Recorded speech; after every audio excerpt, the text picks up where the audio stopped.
आज माझा बड्डे होता आणि पोराने की सगळे नियोजन लावलेले आहेत माझा बड्डे करायचा. मला पण फोन केलेत, म्हटले चौकात या. म्हटलं बरं आलो. असं केकवर का नाही ब्लॉगर नाव टाकलेले आहेत. खरोखर भावांनो भारी वाटालता. दुख होवे सुख होवे तुसी मेरे नाल यारा अपनी यारी नु होगे देख किन्ने साल असं सेलिब्रेशन केलेत बघा माझं. परत आणि गेलो केक शॉपला, कारण आज आमच्या पप्पांचा पण बड्डे असते, त्यामुळे पप्पांना पण केक घ्यायचा होता. म्हणून की आम्ही केक शॉपला गेलेलो बघा. तिथनं असं हे केक चूज केलो आणि त्याला म्हटलं पॅकिंग करून दे. त्यावर असं एजंट नाव टाकलो. आमच्या पप्पांना सगळे एजंट म्हणतात. आणि असं केक ते घेऊन आम्ही चाललो पप्पांचा बड्डे करायला. डायरेक्ट घरात आलो. पप्पा आमचं झोपाल देत तो पदर पोरं म्हटलीत उठा, म्हटली तुमचा बड्डे करणार आहे आम्ही. मग काय असं चाकूतीन दिलो, केक तेन ठेवलो आणि असं सेलिब्रेशन चालू झालं.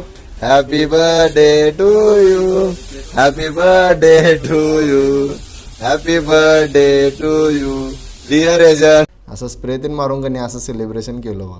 मी पण लगेच स्प्रे काढून घेतलो आणि मी पण मारलो बा.